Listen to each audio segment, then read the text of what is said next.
बलूचिस्तान दक्षिण एरिया और मध्य एशिया के बीच में पड़ता है। कुछ उसका उसके 4 हिस्से में बटा हुआ है। कुछ हिस्सा जो इसका भी है, जब से डिवाइड हुआ है देश, कई कंट्री का डिवाइड हुआ है, जैसे अफगानिस्तान, पाकिस्तान। तो ऐसे डिवाइड होने के बाद क्या हुआ है ना कि इसका हिस्सा जो है 4 एरियो में बट गया है। जैसा कुछ एरिया अपने भारत के गुजरात के कच्छ में भी आता है, कुछ ईरान में भी आता है, कुछ अफगानिस्तान में भी आता है, और सबसे बड़ा एरिया जो इसका है पाकिस्तान के लमसम 44% एरिया जो है पाकिस्तान के में आता है। इस पे पाकिस्तान क्या करता है ना, जैसा कई वहाँ पे खदान है, जो बलूचिस्तान का जो हिस्सा है उसमें कई खदान है, जैसा सोना हो गया, गैस हो गया, नीलियर हो गया, ऐसे कई वहाँ पे खदान है। जैसा अपने भारत में झारखंड में जाएंगे तो जैसा कोयला का खदान पूरा है, तो इस हिसाब से वहाँ पे ऐसे कई खदान है। गैस का बहुत बड़ा भंडार है वहाँ पर। कई देश उसके ऊपर रिसर्च भी किया और कई देश लगे भी है, जैसे चाइना कॉन्ट्रैक्ट दे करके, कितने कर्जा दे करके पाकिस्तान को उसके ऊपर हिस्सा बना के अपना फायदे के लिए अभी जैसा अमेरिका पूरा प्रोजेक्ट डाल रहा है। तो इससे क्या हो रहा है ना कि बलूचिस्तान का जो इतिहास है हजारों साल पुराना है, लमसम 7000 ईसा पूर्व इसका इतिहास है। लमसम मेहरगढ़ सभ्यता से मिलता है जो हजारों साल पुराना है। और इससे क्या होता है ना कि मेहरगढ़ सभ्यता लगभग 7000 ईसा पूर्व है कि यहाँ मानी जाती है। मानी जाने की वजह से वहाँ जो सिंधु घाटी सभ्यता से भी पुरानी है।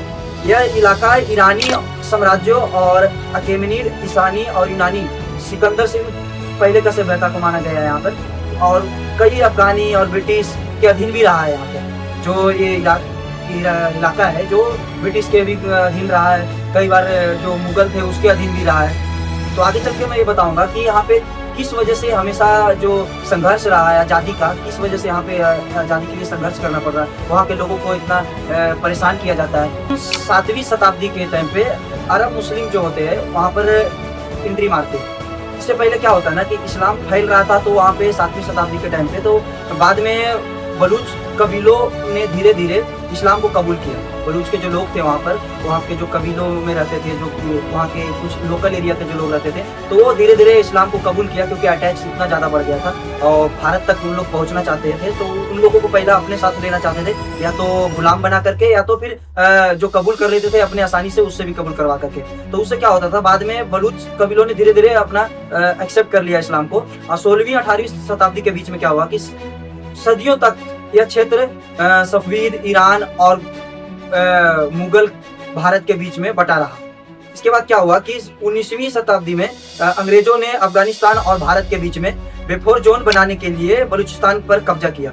उसके बाद 1876 में क्वेटा को ब्रिटिश बलूचिस्तान की राजधानी बनाया गया और अंग्रेजों ने खान ऑफ कलात के बलूचिस्तान के साथ मिलकर के समझौता किया। ये खान ऑफ कलात वही है जो उनके जो कबीलों थे उससे पहले उन लोग ग्रुप बना करके रहते थे अलग अलग, तो उसको एक मेल लीडर बनाया गया। जैसा पहले के राजा होते थे, वो बलूचिस्तान वाले जो एरिया था उनके, उसको खान ऑफ कलात इसलिए बोला गया था क्योंकि उसका नाम कलात था। और लोगों को मतलब जो बोलते हैं कि समझौता या कुछ भी लड़ाई झगड़ा लोकल लोगों में होता था, उस टाइम वो एक लीडर के तौर पे माना जाता था। और उससे लोग इन लोग क्या किए कि उसको एक लीडर समझते थे उस टाइम के, तो उन लोग उसको एक अपना लीडर बना दिया। जैसा एक राजा होता था पहले, और एक राजा जैसा उसको एक बना दिया, उसका नाम दिया गया खान ऑफ कलात। वो आगे चलकर क्या किया कि ब्रिटिश के राज्य जो था, ब्रिटिश हर जगह पे जो ईस्ट इंडिया कंपनी थी वो धीरे धीरे करके हर जगह पे कब्जा कर रहा था। तो उसको क्या किया इन लोगों ने कि एक समझौता कर लिया उसने, और जो वहाँ के आना जाना, जो वहाँ पे समुद्री इलाके से जो जितने भी सामान आयात निर्यात जितना भी होता था, वो क्या करते थे कि वो कुछ कमीशन लेकर के, और बीच में पड़ता था बोल करके वो उसको फायदा होता था, कमीशन लेकर के अपने लोकल एरिया के लोगों को लिए कुछ 40% 30% लोगों को, अपने लोगों को उसमें बांट देता था। और बाकी का जो लमसम 30% था जो वो खान ऑफ कलात अकेला रखता था अपने लिए, और बाकी का जो ब्रिटिश राज का जो पैसे आते थे ब्रिटिश से और ईस्ट इंडिया कंपनी उसको देती थी, वो उसके हिसाब से वो उसने समझौता कर लिया। फिर आता है 1947। जब 1947 में भारत पाकिस्तान बंटवारे के समय कलाप राज्य आजाद रहना चाहता था, अलग एक रहना चाहता था, ना पाकिस्तान में रहना चाहता था ना भारत में रहना चाहता था, वो अलग रहना चाहता था। जो खान ऑफ कलाप था उसने डिसाइड किया कि हम दोनों के साथ नहीं जाएंगे, हमारा एक अलग राज्य बनाएंगे, हमारा एक अलग देश बनाएंगे, अलग कंट्री का हम लोग निर्माण करेंगे। तो उससे 1947 में जब बंटवारा हो गया तो क्या हुआ कि लेकिन मार्च में 1948 में पाकिस्तान सेना ने दबाव डालकर बलूचिस्तान को पाकिस्तान पे मिला लिया, अटैक करके उसको उन लोगों के ऊपर जबरदस्ती, उन लोग नहीं चाहते थे फिर भी उनको जबरदस्ती अटैक करके पाकिस्तान का सेना ने जिन्ना के टाइम पे उसने अपने पाकिस्तान में विलीन कर लिया जबरदस्ती। हाँ, वो वहाँ के लोग आज भी संघर्ष कर रहे हैं उस लड़ाई को लेकर के, वो हमेशा अलग रहना चाहते हैं। और उसके बाद क्या हुआ, लेकिन जब वो अलग जबरदस्ती उसको अपने हिस्से में ले गया, तभी से बलूच जो राष्ट्रवादी आंदोलन है वहीं से स्टार्ट होता है। और फिर उन लोग क्या करते हैं कि अपने हिस्से, अपने संघर्ष को, लड़ाई को हमेशा जारी रखते हैं, और जबरदस्ती जो उसको पाकिस्तान में विलीन किया गया था वो वहीं से आंदोलन स्टार्ट होता है। पाकिस्तान बनने के बाद बलूच के लोगों ने कई बार विद्रोह किया कि हम आपके साथ नहीं रहेंगे, हमारा एक अलग स्टेट होगा, हमारा एक अलग राज्य होगा।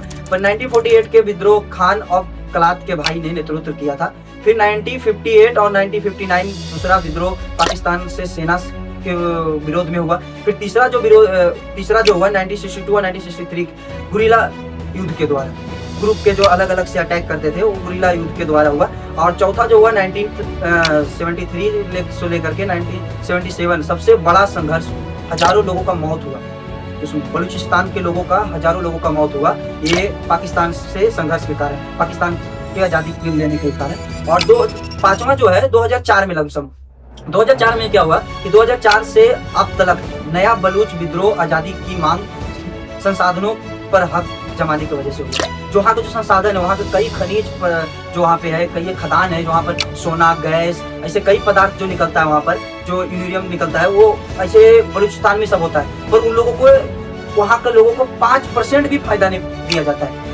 पूरा का पूरा फायदा पाकिस्तान उठाना चाहता है और हमेशा अलग अलग कंट्री को हमेशा कॉन्ट्रैक्ट देकर के, जैसा चीन को दिया था कुछ दिन पहले, अभी अमेरिका को वहाँ पे कई कंपनियों को कॉन्ट्रैक्ट देकर के रखा है, अमेरिका को धीरे धीरे बसा रहा है। तो ये हमेशा पाकिस्तान फायदा उठाया उसका। और बलूचिस्तान के लोगों को हमेशा लड़ाई, वो ये कहना चाहते हैं कि हमारी जो चीज है, हमारे धरती का, हमारे जो जमीन का जो चीज है, वो हम दूसरे को क्यों दें, वो हमारा है, बलूचिस्तान का है, बलूचिस्तान के लोगों को फायदा होना चाहिए। पर पाकिस्तान वो नहीं करता, वो हमेशा उसके ऊपर दबाव डाल के रखता है। और वहाँ के लोगों को इतना, जो पाकिस्तान का सबसे बड़ा हिस्सा है, सबसे बड़ा स्टेट है पाकिस्तान का, फिर भी आज बहुत पिछड़ा हुआ स्टेट है। वहाँ पर ना शिक्षा सही है, ना कुछ संसाधन सही है लोगों को जीने के लिए, जो लाहौर जितना आगे डेवलप किया गया है, बल्कि देखा जाए तो वो डेवलप होना चाहिए बलूचिस्तान।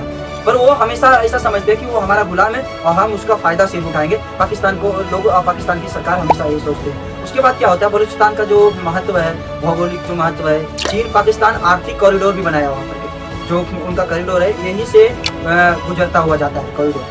उसके बाद क्या होता है, गवादर जो पोर्ट है जो उसका, अरब सागर पर रणनीतिक बंदरगाह बनाया गया। रणनीतिक जो बंदरगाह है उनका जो आयात निर्यात होता है वो बंदरगाह बनाया गया। फिर उसके बाद गैस, कोयला, तांबा, सोना, यूरेनियम आदि कई खनिज वहाँ पे निकलता है। पर जो बलूचिस्तान के लोग हैं उनको कुछ फायदा नहीं होता। गरीबी और पिछड़ापन के वजह से सबसे बड़ा गरीबी इलाका है जो बलूचिस्तान है। शिक्षा और स्वास्थ्य में कमी की वजह से बलूच नेताओं के आरोप है संसाधनों का इस्तेमाल पूरा पाकिस्तान करता है, लेकिन बलूचिस्तान को उसका हिस्सा नहीं मिलता है। मानव अधिकार उल्लंघन, गायब किए गए कार्यकर्ता और सैन्य कार्रवाई की वजह से ज्यादा परेशान रहते हैं बलूचिस्तान के। पाकिस्तान क्या है ना, एकदम उसके ऊपर पूरा नीचता पर पूरा काम करता है। बलूचिस्तान को थोड़ा भी उसका हक नहीं देता है, ना मान्यता देता है। उसके बाद क्या होता है, बलूचिस्तान पाकिस्तान का सबसे बड़ा प्रांत क्षेत्रफल है, जिसमें क्या होता है कि लेकिन आबादी बहुत कम है। वहाँ पर क्षेत्रफल ज्यादा है, आबादी कम है। कुछ जंगल एरिया है, कुछ खाली जगह बहुत ज्यादा है वहाँ पर। और अलगाववादी संगठन BLA, बलोच लिबरेशन आर्मी आदि सक्रिय होने की वजह से वो उसको वैल्यू भी नहीं देता पाकिस्तान। और चीन के प्रोजेक्ट को लेकर के तनाव और हमले होते रहते हैं। जो वहाँ के लोकल लोग हैं वो हमेशा चीन के, जो वो ये बोलते हैं कि बाहर कंट्री, अदर कंट्री के लोग, एक तो पाकिस्तान उसके ऊपर कब्जा करके रखा है, और अदर कंट्री के लोगों को ला करके वहाँ पे जो डेवलप करने के मतलब नाम पर उन लोगों को एक लालच दे करके कुछ करते नहीं, उन लोगों के लिए कुछ भी नहीं होता है। फिर वही बलूच के समाज एक हिस्सा है पाकिस्तान के साथ मिलकर विकास चाहता है, और एक हिस्सा है जो वो हमेशा अलग आज़ादी चाहता है।